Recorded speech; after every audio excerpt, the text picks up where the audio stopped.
सियासी मैदान की हर बड़ी खबर से आगाह रहने के लिए हमारे चैनल आज़ाद सियासत को सब्सक्राइब करें और बेल आइकन को प्रेस करें।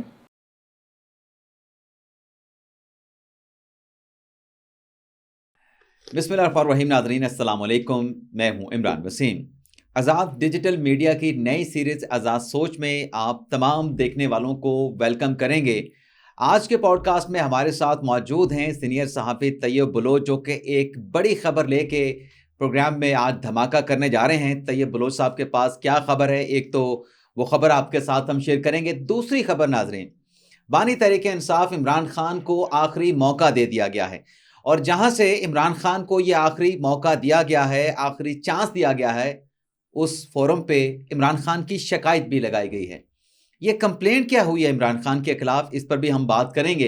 लेकिन पॉडकास्ट का आगाज करेंगे जो चीफ जस्टिस याहिया अफरीदी ने फुल कोर्ट का इजलास किया है, इस इजलास की एक्चुअल कहानी क्या है। बाकी तो आपने सोशल मीडिया पे बहुत सारी कहानियां सुनी होंगी कि फुल कोर्ट में ये हो गया, फुल कोर्ट में वो हो गया, और कुछ लोग तो ये भी कह रहे हैं कि याहिया अफरीदी साहब ने जो ड्राइविंग सीट पे आ चुके हैं, उनके आने के बाद सुप्रीम कोर्ट के जजेस के जो इख्तलाफात हैं वो ख़त्म हो गए हैं। लेकिन असल हकीकत क्या है, मामला क्या है, तो ये बलोच साहब को पॉडकास्ट में शामिल करते हैं। तो ये सब क्या खबर है आपके पास फुल कोर्ट इजलास के हवाले से? अब लोग तो कह रहे हैं कि याहिया अफरीदी साहब ने सारे मामला संभाल लिए हैं, लेकिन फुल कोर्ट के इजलास में दो अडहॉक जजेस जो हैं, जिन्हें एजेंडा भिजवाया गया था फुल कोर्ट के इजलास की मीटिंग का, लेकिन उनको तो फुल कोर्ट के इजलास में नहीं बिठाया गया। तो क्या इख्तलाफात ख़त्म हो गए हैं, तलखियाँ ख़त्म हो जाएंगी अगर दो अडहॉक जजेस जो हैं फुल कोर्ट में नहीं बैठते? देखिए इमरान, मेरा नहीं ख्याल कि तलखियाँ जो हैं, अगरचे अटेम्प्ट्स की जा रही हैं, कोशिशें हो रही हैं कि पॉजिटिव कोशिश। जी बिल्कुल किसी तरीके से इन सबको मिल बिठाया जाए। लेकिन मुझे नहीं लगता, क्योंकि देखें जो इख्तलाफ है वो असूलों पे है, और उसमें दो चीज़ें हैं। एक साइड पे कॉन्स्टिट्यूशन है, आइन है, दूसरी साइड पे पॉपुलिज्म है। ठीक है, अब जो जज जिन्होंने कॉन्स्टिट्यूशन की बजाय पॉपुलिज्म को अहमियत दी, उसको मुकद्दम जाना, उन्होंने तो अपने हलफ के भी खिलाफ गए, अपने आइन के भी खिलाफ गए। तो वो जो अपने आइन के खिलाफ, अपने हलफ के खिलाफ जा सकता है, वो फिर कैसे सेक्रीफाइस करके दोबारा कॉन्स्टिट्यूशन पे आएगा, मेरा नहीं ख्याल। लेकिन वो अपना याहिया खान अफरीदी की जानिब से सबसे पहले है कि उसने अपनी अथॉरिटी मनवानी है, और उसने मनवा ली। देखें कि जस्टिस मुनीब अख्तर और जस्टिस मंसूर अली शाह जो सुपरसीड हुए हैं, ये जो है मौजूद थे। Mansoor Ali Shah via video link के ज़रिए मौजूद थे, और मंसूर अली शाह साहब से मुतल्लिक था कि शायद वो जो थे खदशात थे, वो सारे खदशात ख़त्म हुए। उन्होंने तो बढ़ चढ़ के, यानी कि चीफ जस्टिस याहिया खान अफरीदी को न सिर्फ चीफ जस्टिस तस्लीम किया, बल्कि उससे भी बढ़ के उसको अपनी कुछ राय भी दी है, तजावीज़ भी दी हैं, कि अपनी सपोर्ट भी फराहम की, अपना एक मंसूबा जो उन्होंने मुकदमात के बैकलॉग को नीचे लाने के लिए बनाया था, वो अपना प्रोजेक्ट पे याहिया अफरीदी साहब के सपोर्ट कर दिया, उनके सामने पेश कर दिया। बिल्कुल। यहाँ पे मेरा फिर एक सवाल ज़रूर उठता है कि अगर अडहाक जजेस शामिल नहीं करने थे, तो उससे मतलब फिर यही है कि आप या तो याहिया खान अफरीदी साहब शायद अडहाक वाले जजेस को लाइक नहीं कर रहे, या वो नहीं, याहिया अफरीदी साहब ने तो बुलाया था, याहिया अफरीदी साहब ने तो बुलाया था। ये तो मैं आपको खबर चला, ये मैं खबर बता रहा हूँ। उनको एजेंडा भेजा गया था, मीटिंग के इजलास में शिरकत के लिए भेजा गया था, और वो एंटी रूम में भी मौजूद थे। फुल कोर्ट के इजलास का आगाज होने से पहले एंटी रूम में भी मौजूद थे, लेकिन जहाँ पे फुल कोर्ट की मीटिंग हुई है, कॉन्फ्रेंस हॉल में, कॉन्फ्रेंस रूम में, वहाँ पे वो नहीं गए। वो क्यों नहीं गए? बैठे। अच्छा, वो क्यों नहीं गए? या बुलाए, अगर आप बुलाए गए हैं तो उनको जाना चाहिए था, वो क्यों नहीं गए, या उनको एंड टाइम पे रोक दिया गया? ये अगर आप वाजे कर दें, मैं इस पे नहीं, आप ये देखें ना, चलें आपको और तरीके से समझा लेते हैं। ये बलोच साहब, सदारती ऑर्डिनेंस आता है, और सदारती ऑर्डिनेंस के बाद काजी फैसला जो प्रैक्टिस एंड प्रोसीजर कमेटी है, उसको रिकॉन्स्टिट्यूट करते हैं। उसमें मंसूर अली शाह को शामिल करते हैं ऑर्डिनेंस के मुताबिक, कानून के मुताबिक, और उसमें जस्टिस अमीनुद्दीन खान को शामिल कर लेते हैं। सही है। अब उसमें एक्सक्लूजन किसका होता है? एक्सक्लूड कौन होते हैं? वो मुनीब अख्तर साहब होते हैं। लेकिन याहिया अफरीदी साहब अपने मंसूर अली शाह साहब ये कह के उस कमेटी में बैठने से इनकार कर देते हैं कि आपने मुनीब अख्तर को क्यों निकाला है, मुनीब अख्तर को दोबारा आप कमेटी में शामिल करें, तो तब मैं जो है वो प्रैक्टिस एंड प्रोसीजर कमेटी में बैठूंगा। तो इस बात से अंदाजा कर लें तो इसका कि अगर एजेंडा भेजा गया था उन दोनों जजेस को, और वो आ भी गए थे, फिर उनको शामिल नहीं किया गया, याहिया अफरीदी साहब शामिल करना चाहते थे, फुल कोर्ट के इजलास में नहीं बैठे, तो कहीं से तो कोई आवाज आई होगी। बात यह है कि जब हम आइन को देखते हैं, जब supreme court practice and procedure act को देखते हैं, तो उसमें वाज़े लिखा हुआ है चीफ जस्टिस और उसके बाद सीनियर जजेस, ठीक है ना। तो यहाँ पे चीफ जस्टिस से ऊपर के सीनियर जजेस का कहीं पे कोई राय नहीं है, कहीं पे कोई वो नहीं है। तो अब ये सूरत हाल जब इमर्ज हुई है, तो अगर सुपरसीड होने वाले जजेस को इतनी अहमियत दी जा रही है। आपने एक और सवाल उठा दिया है, आपने फौरी तौर पे आपने जो खबर शेयर करनी है उस पर भी आना है, खान साहब को वार्निंग और जो शिकायत लगी है उस पर भी आना है। एक और सवाल मेरे जहन में आ गया आपकी बातों से। आपने कहा कि याह्या अफरीदी साहब जो है वो कॉन्स्टिट्यूशनल को फॉलो करने वाले हैं, कॉन्स्टिट्यूशन को फॉलो करने वाले, यानी प्रो कॉन्स्टिट्यूशनलिस्ट है। प्रो कॉन्स्टिट्यूशनल एक लफ्ज नहीं है, मतलब वो आइन की पैरवी करने वाले हैं। प्रो कॉन्स्टिट्यूशनल कोई लफ्ज नहीं है, रूल ऑफ लॉ, सही है। तो याह्या अफरीदी साहब, अब जाहिर सी बात है कि कल एक कंटेम्प्ट की एप्लीकेशन भी आई है। हाँ, उस कंटेम्प्ट की एप्लीकेशन जो कि मखसूस नशिस्तों के हवाले से है, अब इस बात का इम्कान भी है कि नजरसानी भी समाअत के लिए मुकर्रर होगी। आपको क्या लग रहा है, याह्या अफरीदी साहब का 3 साल का पीरियड है, 3 साल का पीरियड है, और फिर बात आइन और कानून की भी आप कर रहे हैं। याह्या अफरीदी साहब के बारे में जो आपने बात की कि एक तरफ जो है वो जजेस हैं जो आइन के साथ चलने वाले हैं, एक तरफ वो जजेस हैं जो पॉपुलिस्ट अप्रोच वाले हैं। तो याह्या अफरीदी साहब जब ये नजरसानी लगाएंगे, 3 साल का उनका टेन्योर है, मैं ये कहने का एक मकसद है, बार बार रिपीट कर रहा हूं, इसका एक मकसद है। तो वो जो 8 जजेस का फैसला है, उसमें जो 8 जजेस हैं, क्या आपको लगता है कि कुछ जजेस टूट के इस साइड पे आ सकते हैं जो पहले अक्सरियती जजेस में शामिल थे? बिल्कुल। लगता क्या है, वो तो ऑलरेडी टूट चुके हैं। जो 8 जजेस थे, 8 में से हमने देखा कि वो 5 जजेस रह गए थे। देखिए, मैं 2 चीज़ें, जब सुप्रीम कोर्ट बार और पाकिस्तान बार कौंसिल का जो है वो इशाया था, तो उसमें जो है वो उस टाइम भी हमें पता चल गया था, आपके सामने है कि 3 जजेस, 8 में से 3 जजेस ने शिरकत की थी, 5 नहीं आए थे। फिर फुल कोर्ट रेफरेंस में भी कुछ ऐसा ही हुआ, ठीक है। तो वो पता चल गया कि वो जो 8 जजेस हैं उनमें से 3 जो हैं वो साथ छोड़ चुके हैं, वो याह्या खान अफरीदी के साथ या बाकी उसके साथ।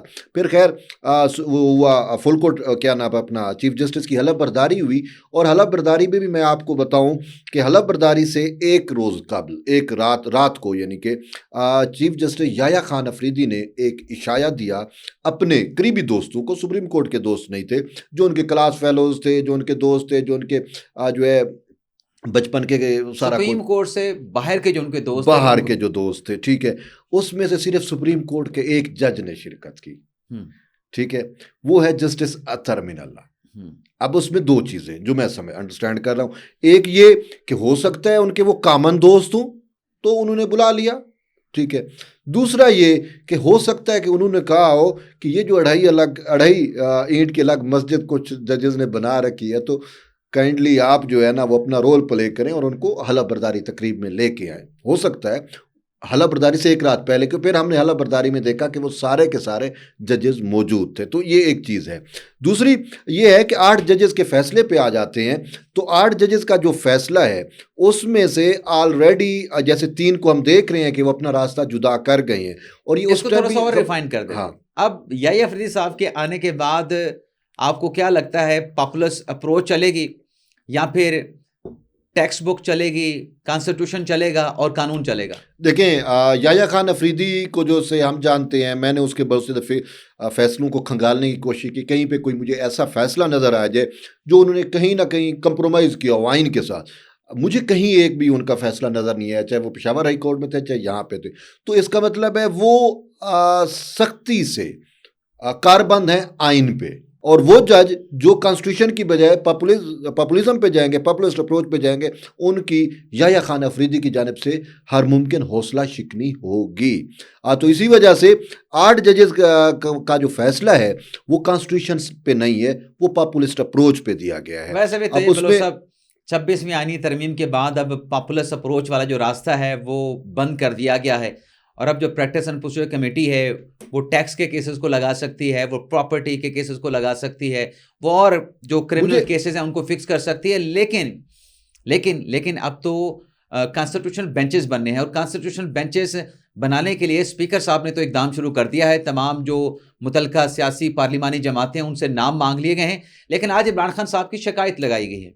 इमरान बिल्कुल। खान साहब जो कहते हैं कि हमें इंसाफ नहीं मिलता अदालतों से, आज उनकी शिकायत लगाई गई है और इस्लामाबाद हाई कोर्ट के चीफ जस्टिस के सामने लगाई गई है कि जो 190 मिलियन पाउंड का जो मुकदमा है उसमें इमरान खान साहब के वकला आखिरी गवाह हैं नैब के, उस पर जिरा मुकम्मल नहीं कर रहे हैं। 25 समातें हो चुकी हैं, कई माह गुजर चुके हैं, पिछले चंद माह से एक गवाह के ऊपर जिरा मुकम्मल नहीं हो रही।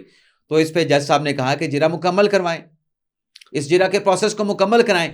बाकी इमरान खान साहब को जो आखिरी मौका दिया गया है, जो मैं खबर आपके साथ शेयर करने जा रहा था कि तोशा खाना 2 केस में भी यही सिलसिला चल रहा है। सही है। वहां पे बुशरा बीबी साहबा, इमरान खान साहब दोनों एक्यूज हैं। बुशरा बीबी साहबा रिहा होके जमानत पे खैबर पख्तूनख्वा जा चुकी हैं।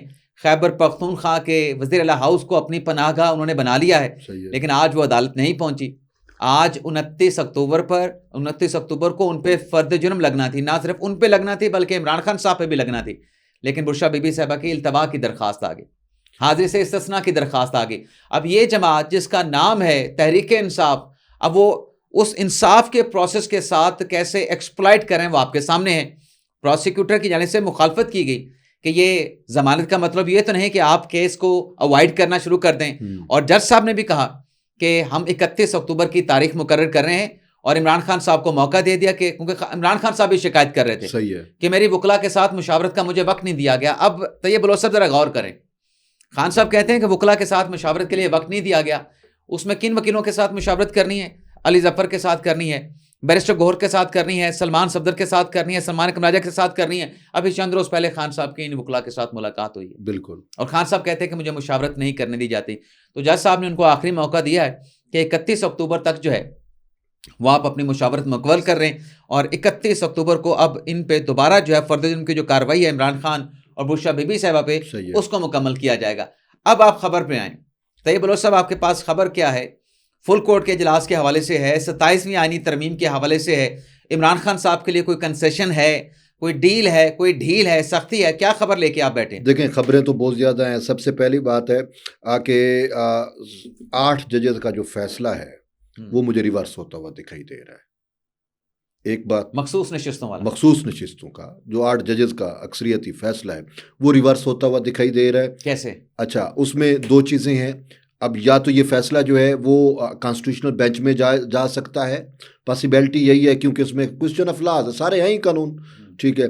या फिर अगर यही क्वेश्चन ऑफ लॉ तो हर केस में होता है, हाँ, क्वेश्चन ऑफ इंटरप्रिटेशन इंटरप्रिटेशन है, इसमें तो बहुत सारी चीज़ें हैं ना, हाँ। ठीक है। एक रीज़न ये, दूसरी रीज़न ये है कि अगर आम बेंचेस भी, जजेस भी सुनते हैं तो उसमें भी जैसे मैंने कहा कि 8 में से 3 चले गए और बाकी भी 1-2 जा सकते हैं, तो वो जो अक्सरियत है वो अकलियत में तब्दील हो जाएगी अगर आम रूटीन में भी सुप्रीम कोर्ट का बेंच सुनता है, एक, ठीक है। दूसरा ये है कि अगर कॉन्स्टिट्यूशन बेंच जब भी कायम होगा तो इलेक्शन तरमीमी एक्ट जो पार्लियामान ने वो किया था उसकी तौसीक हो जाएगी, और उसमें अगर वो कह दिया जाएगा कि उसका माजी से इतलाक होता है तो भी ये फैसला ख़त्म हो जाएगा, ठीक है। तो यूं, और फिर स्पीकर कौमी असम्बली ने भी कह चुका कि अगर इलेक्शन कमीशन सुप्रीम कोर्ट के फैसले को मुकद्दम जानता है तो मैं जो है उस पर इम्प्लीमेंट नहीं करूंगा, मेरा कानून वो अफजल है जो हमने आइन बनाया। जितनी खबरें दी है ना वो अच्छा, बिल्कुल ठीक है, और लेकिन आखिरी जो खबर है, चलिए आप पूरी कर लें, पूरी कर लें। और बाकी बात यह है कि तहरीक इंसाफ का जो आपने कहा कि इनकी हमेशा कोशिश रही है, बानी चेयरमैन की, कि मैं अपने मुकदमात में ऐसी खामियां, ऐसी कजियां रहने दूं ताकि जब ये हाई कोर्ट्स में या ऊपर की जाए तो उसमें पता चले कि कहीं ना कहीं कोई खला हो और मुझे उस पर रिलीफ मिल जाए। ये जान के करते हैं, अपने वकला को जो है अगर पेश भी होते हैं ना तो वकला बाद में हाई कोर्ट में आके कहते हैं कि जी हमें चार्जशीट पढ़ के नहीं सुनाएगी, हमें ये नहीं किया गया, हमें वो नहीं किया गया। इनका मैटर ये होता है कि हम कानूनी मुशगाफियों के पीछे छुपने की कोशिश होती है। यही तोशा खाना 2 में भी यही किया जा रहा है, और जो 190 मिलियन पाउंड में ये गए हुए हैं उसमें भी यही किया जा रहा है कि आखिरी गवाह रहता है, और ये नहीं चाह रहे कि वो खुद कह भी रहे हैं कि अगर आखिरी एतराफ़ भी कर रहे हैं कि अगर आखिरी जिरा हो गई आखिरी गवाह पे तो फिर हमें हाई कोर्ट में आने का फायदा नहीं होगा। हाँ। तो साहब जरा वो जान के ये सारी चीजें कर रहे हैं। उनको इस बात की रियलाइजेशन है कि ये एक ऐसा मुकदमा है जो गले पड़ सकता है, और इसके मुकदमे के नतीजे में, ट्रायल कंक्लूड होने के नतीजे में कन्विक्शन हो सकती है इमरान खान की भी, बुशरा बीबी साहबा की। लेकिन आपने जो 3-4 खबरें आपके साथ शेयर की उसमें जो मुझे सबसे अहम खबर लगी, एक तो वो ठीक है कि जो इलेक्शन एक्ट है वो इंडोर्स हो सकता है कॉन्स्टिट्यूशनल बेंच में, लेकिन जो स्पीकर साहब का आपने स्टेटमेंट जिसका आपने जिक्र किया कि अगर इलेक्शन कमीशन मखसूस नशीसें दे भी देता है लेकिन स्पीकर साहब उसके ऊपर अमल दरामद नहीं करेंगे। तो ये था नाज़रीन हमारा तैयब बलोच के साथ आज का पॉडकास्ट। आपसे इजाज़त चाहते हैं। अल्लाह ताला हम सबका हामी नासिर अपनी दुआ में याद रखिएगा। अल्लाह हाफिज़।